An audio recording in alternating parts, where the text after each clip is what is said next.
Hi, this is Siofra Bradigan, and this is Siofra's Magic Alcove. So today we're going to talk about the element of Earth and working with Earth. And we've talked about, in the previous element videos, we've talked about the fact that there's fire was first, then came water, then came air, and out of all of that coalesced the element of Earth. And that's our planet and all physical matter in the entire universe. That's where everything is. And so, thinking about it in that way, the element of Earth is about manifesting. It's the ultimate example of how the different parts of the universe came together and created something substantial that we live on, work on, breathe with, all that stuff. So Earth is an interesting element because of that. There's a lot to working with Earth. It's both more specific and more diffuse depending on how you choose to look at it. So in general, Earth as an element is about substance.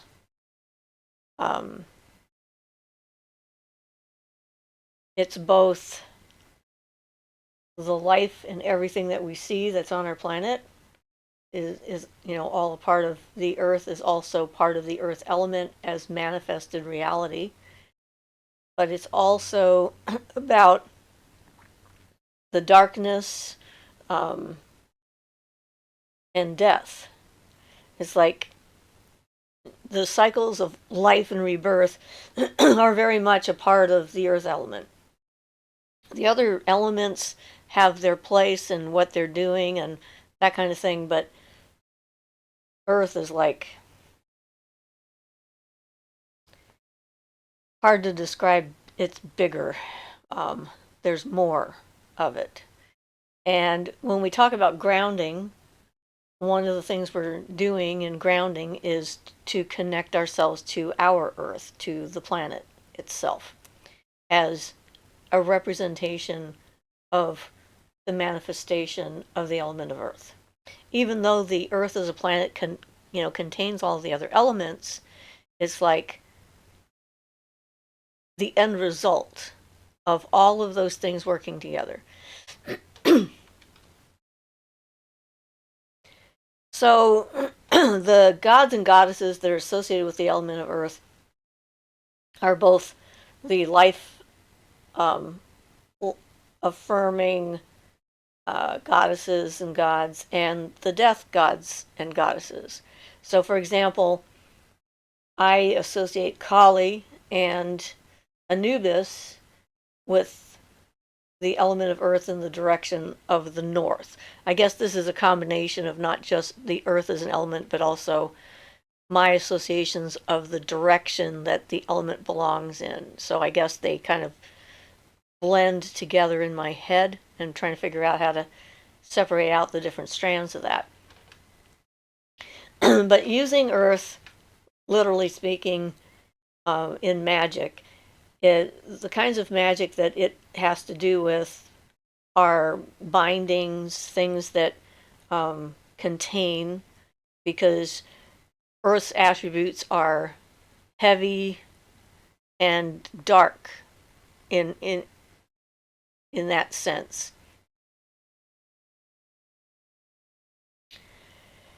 And the process of grounding and connecting to the Earth itself connects us with that pull that the planet has, that gravity of things coming down. So when you're trying to connect directly with the Earth element, if you were going to, for example, try a breathing exercise for breathing in Earth as an element, you would want to feel yourself getting heavier and denser, more compact, and more solid. And so it's like it has a weighty feel to it. And when I do that, when I do connect with that, I can really feel that difference. So like when I'm doing each of the elements using the pentagram and casting my circle or calling in the elements or whatever, um, for each one I try to feel what it's like. So with the air, I'm trying to feel light and airy and cool. For the fire, I'm trying to feel warm and expansive and energetic.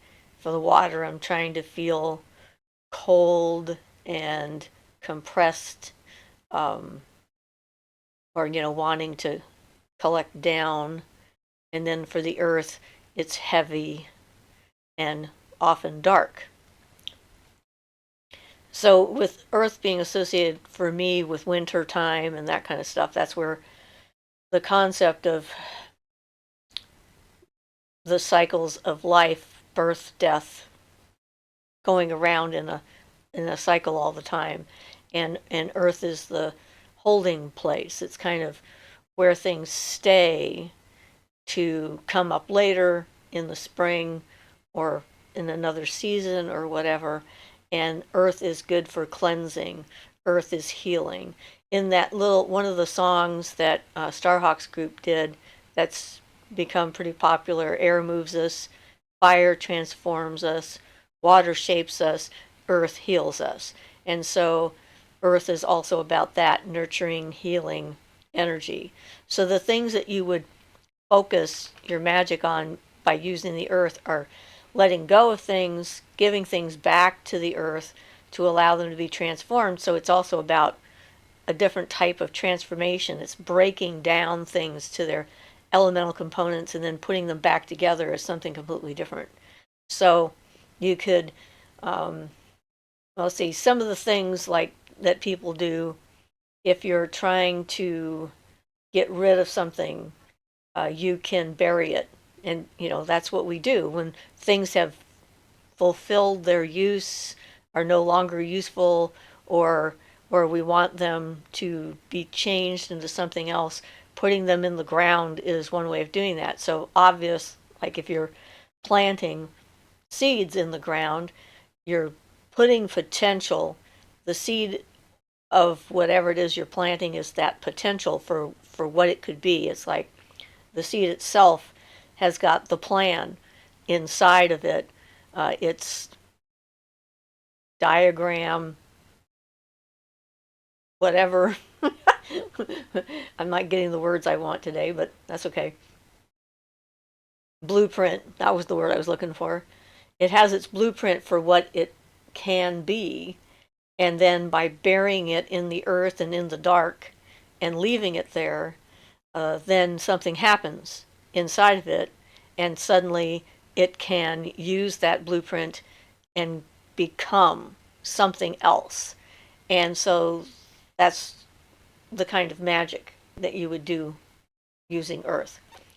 So if you needed to get rid of something, you could like put it in a potato and bury that in the ground and let the potato rot or grow into something else. It's not as important as to what happens to it after you put it in there. Grounding energy out, putting it into the ground, allowing the earth to recycle it and change it into something else energetically as well as in reality is something that earth is good for. So it has a transformative quality to it. And it's also about binding, putting something, encasing something, and putting it somewhere else and keeping it away. So, there's a place for that, putting something inside of a stone, for example, and then leaving it there. Binding spells use the idea, the element of earth, in order to contain, to create that container.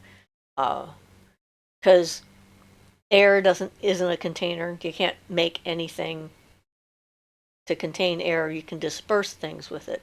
Fire, you need a container to burn in it, but it isn't a container in and of itself. It doesn't create a container. So again, it's transformation, but without the containment. And then water is the same thing. It has no containment in and of itself. So earth is the only element that contains. So if you need to do that, then earth is the element that you want to use. And one of the reasons why I put up the sacred tree meditation in the beginning is because that is the strongest way and the quickest way, in my experience, to connect with that particular kind of energy, that energy of being connected to everything throughout the ground and connected to the planet with all of the elements that are in the planet, and connecting with that and grounding our energy. This being in this life, being in the life you're in, is part of the practice. It's the point. It's that learning to manifest yourself, your true self, your authentic self, whatever you want to call it. And so the planet associated with the element of Earth would be Saturn. This is my Saturnian wand. And as a Capricorn in an Earth sign, I had like no Earth at all as a kid and as a young adult. I was actually a double Earth sign because I have Capricorn in both Sun and Moon.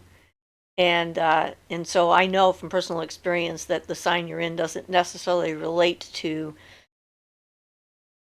your inclinations as far as, personality and what is there. On some level, I think maybe I was a double Capricorn to keep me grounded enough to survive all the things I went through and then be able to put things together. But who knows? But Saturn is the ruling planet of Capricorn, and it is definitely a planet of the element of Earth, because it's about binding, boundaries, and containment. So that aspect of Earth is very much the Saturnian influence. And Saturn often gets a bad rap, as do Capricorns in general, because I think of a lack of understanding of what those things actually mean. A lot of times people see them as negative.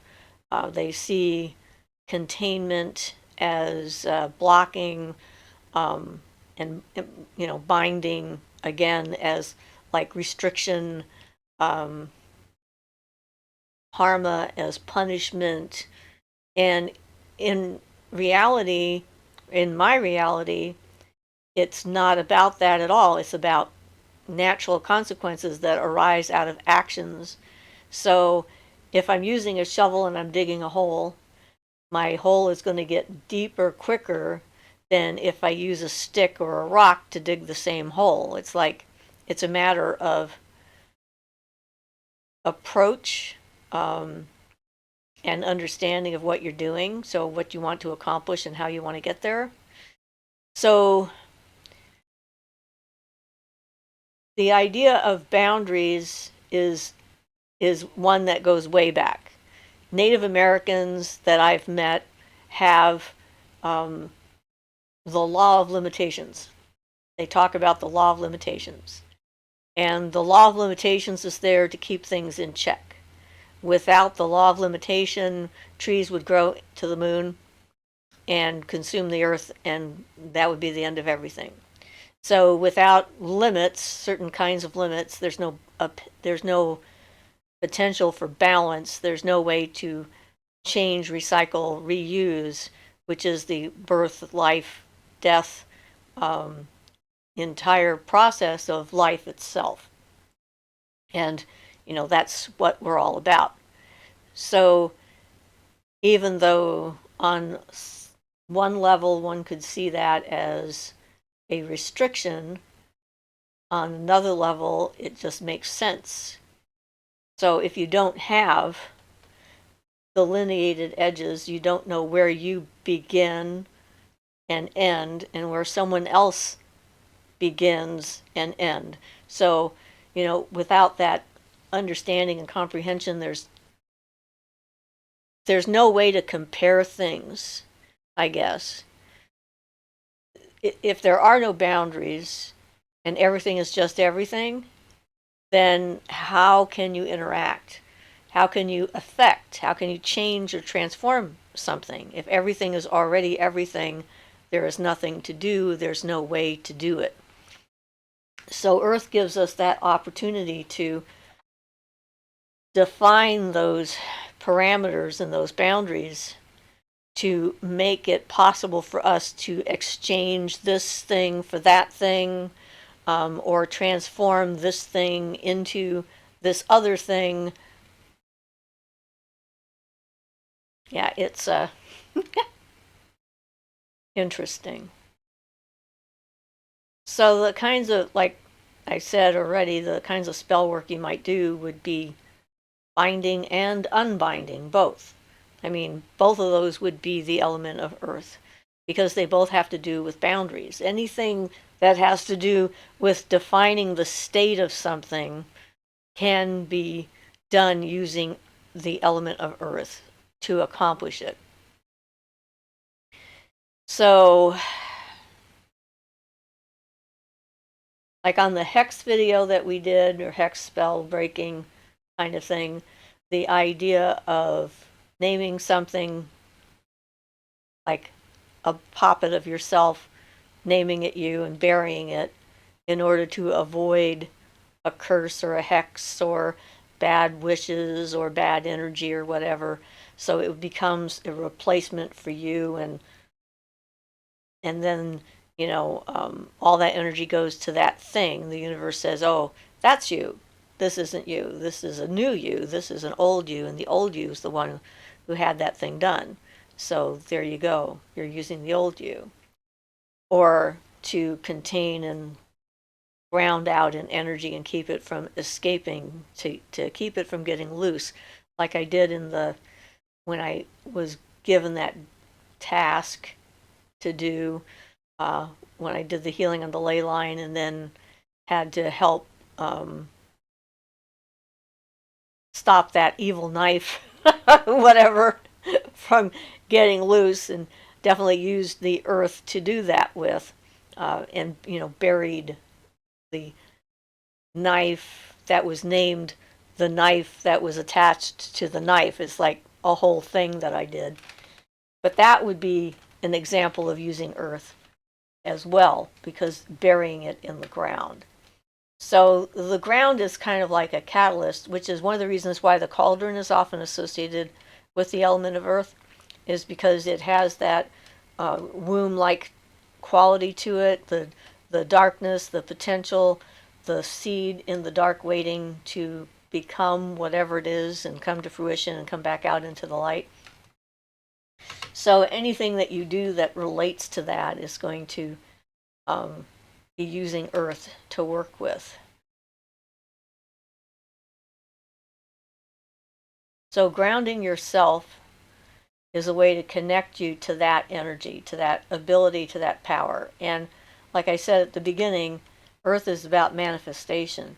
So any spell that we do where we're trying to get a physical result is going to end up in the element of earth at the end. That's the goal. So if we look at like the planes of existence, and we look at Akasha as all of the potential way up there, waiting for something to begin the process of defining it down into the mental plane, where the idea becomes more real and defined, as far as like, are we going to use this piece of wood for a chair, for a table, for a box, for a house, for firewood, for fuel?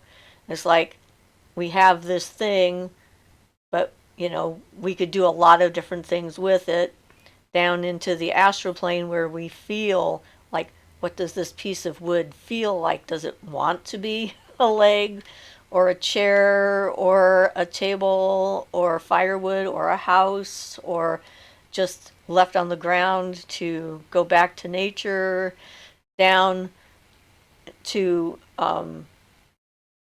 here, where it has become whatever it is. And so everything that we have and everything we see comes down and becomes earth. The people who are grounded, and it's a funny thing, people think I'm very grounded. At least most people do now, think I'm grounded, when I never was grounded. I had to learn how to be grounded. And part of that is being present in your life, in the life that you find yourself in, instead of some other life that you might have had, because, there's really nothing I can do about what's going on in that life at this point. Generally speaking, it doesn't work that way for me. So deciding how I want this life to go and being present in it and getting what I want or need out of it and learning what I can out of it, it's just all part of that learning to connect to Earth and become part of the Earth. It's like the names are the same, they're slightly different meanings, which makes it more confusing to talk about language. One of those things. So Earth is also rooted in time. It's not timeless. Earth is definitely has time happening. So it's always shifting somewhat, changing somewhat. It's not completely still in that sense.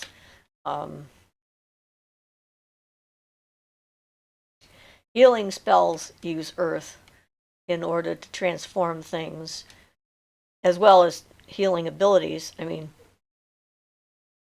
definitely that energy coming from the planet, being able to fill yourself up with it, allowing the energy to rise up into you, can heal your body, and then you can use that energy that you gained in order to give it to someone else to help heal them and hopefully let it go back down into the earth.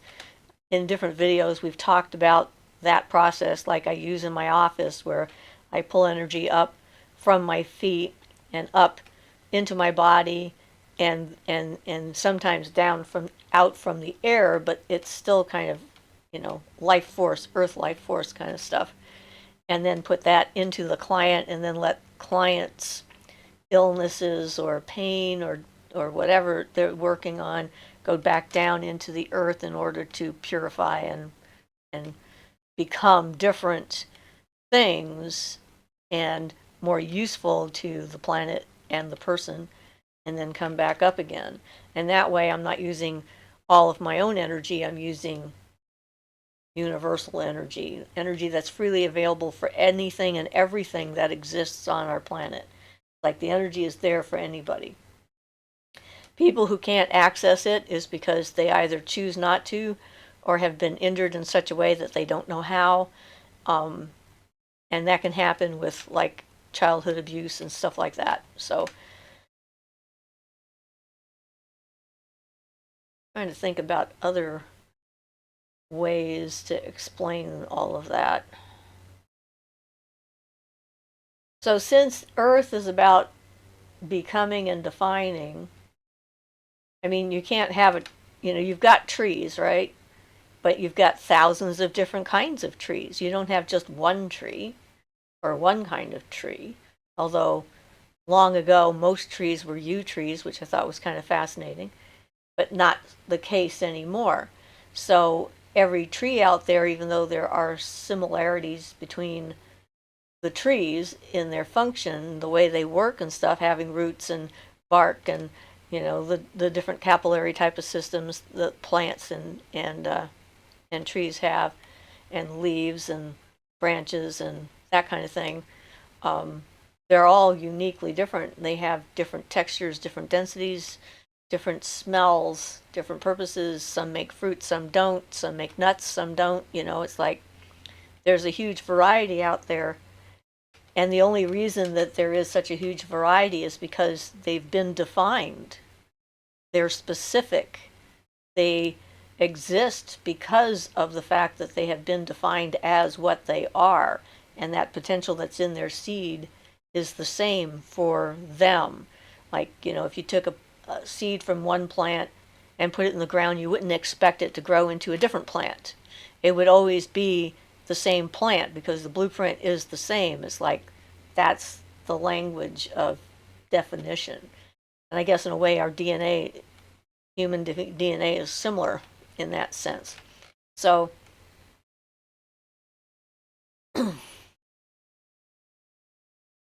So this push that we have spiritually, religiously, intellectually, to try and wipe away our distinctions and our differences, I find strange. I celebrate our differences and our distinctions because it's our differences that make us unique and individual. And if you're going to be a part of the universe, I think you should be whatever you actually are, not someone else's idea of what you are. I mean, that leads to all sorts of difficulties, and that's sort of socially what we're dealing with, or have been dealing with for who knows how long, probably almost since the beginning when we started having individuation or the notion of that. And it's like, your own identity is that. It's like your own, it's not someone else's. And I was reading a thing on people's perceptions of who you are just this morning, actually. And I thought about this as a whole thing. It's like everyone has a different experience of reality. We're all in our own universes, my universe, your universe. We connect in certain ways. You connect with my words or the tone of my voice or my gestures or what I'm talking about. Something responds in you that is, it like finds a similarity, common ground, or what have you. So you have your idea of who I am. I have my idea of who I am. Everyone I meet has their idea of who I am. And the only person who actually knows who I am is me. Nobody else knows who I am. My husband comes closest, and my really close friends, they come pretty close to accepting me for who I am. But when it comes to the totality of my experience of reality and all the different things that happen to me, no one can experience that but me. So each of us have this incredibly unique experience of reality and life, and the different things that we as individuals have to deal with in every life that we're in, regardless of how many we've had or remember, or if we remember any at all, just in this one. And to find our way, I think that magic is one of the ways to help us to define who we are and to fight against the pressures of everything else out there trying to define us. Like the tree in my backyard is whatever it is. I can think about it as being something different from now until the end of forever, and it will still be what it is, regardless of what I think of it. And people have this tendency to try and make themselves malleable to the point where they lose track of who they are, and they take on pieces of other people and incorporate them into their personality or their actions or their belief systems or whatever.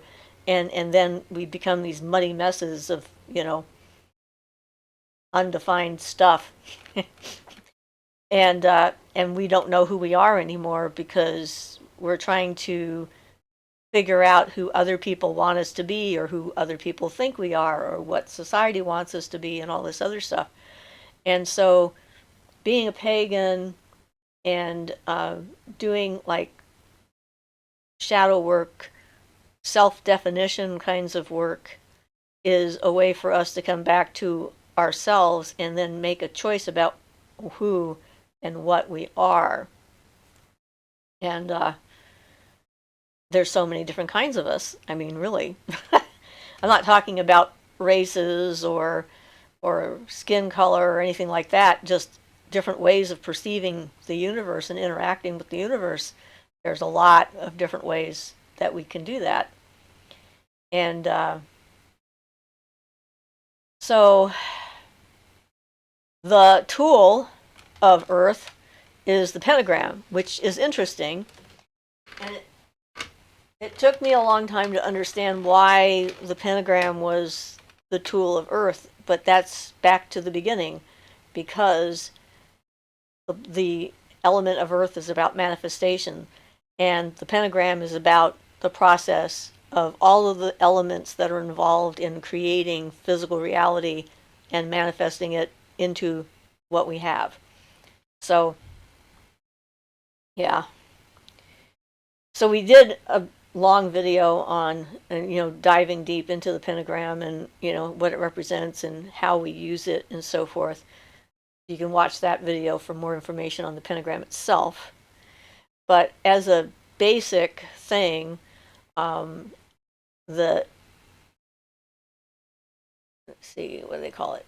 The point up pentagram represents the human being in alchemical kinds of things, where the top is the head, the 2 points on the side are the arms, the 2 points on the bottom are the legs. And so it represents as a base the complete person, the complete human. But there's a lot more to it than that, obviously, because it's not just about being a person, it's about all of reality. And we're egocentric. That's just kind of how we roll. So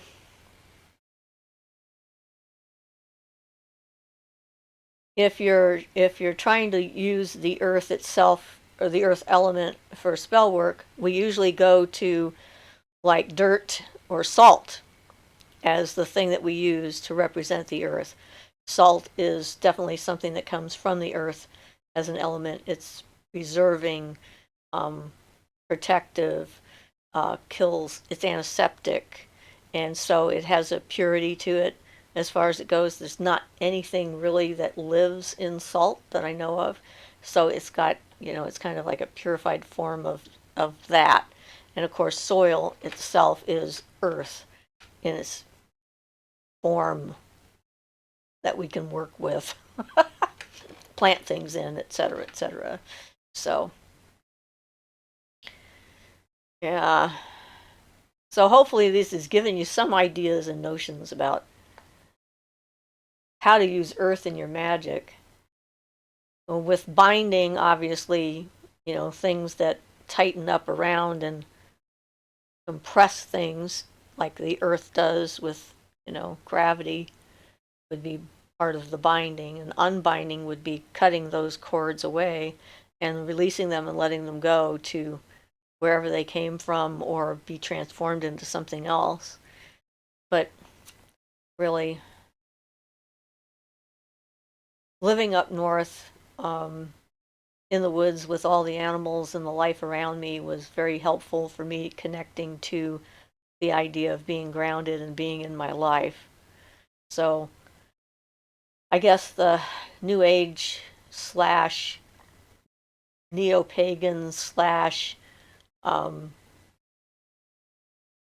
newest thing on the horizon thing or whatever is all about earthing, which is going outside and exchanging, ions with your feet, your bare feet on the ground, which I think is hysterically funny because that would be grounding. That's what that's about, is about grounding. And although doing it with bare feet is nice, if it's cold outside, it's not very pleasant and is not necessary for grounding. You can do it in a building if you need to. You can connect to the earth through your feet and feel that connection to the planet and to your life force and your personality and your body and your history and all of the things that involve, the personality traits that you want and the ones that you don't want, that you're moving and changing and that kind of thing. So, there's all of that. But people like to think that they've just discovered something brand new and then see if they can market it somehow. I was at a massage class and they were talking about earthing and how excited they were about it. And I'm looking at them, I'm going like, yeah, well, that's grounding. And, it's, what do you mean grounding? Apparently that was over their heads. But hey, we're all different. So, the earth element is definitely about experiencing where we are and the life that we're in, but about shaping it in the shape that we want. So, yeah, it's complicated and simple like everything else that we work with, but it is definitely about those boundaries and the law of limitation, without which everything would blend into everything else and nothing would exist independently on its own. That would be sort of a big blob, wouldn't it? Sort of a big amoeba universe with, yeah, anyway, off the subject. So, I guess that's all I have to say on working with the earth right now. Write in your questions and ideas, certainly. I'm trying to cover like the broad sense of it in these little videos as far as it goes. And see you on Sunday. If you have any questions, write them to my email at siofrasmagicalcove@gmail.com. And I always check Sunday morning to make sure I get any email questions that may have come in.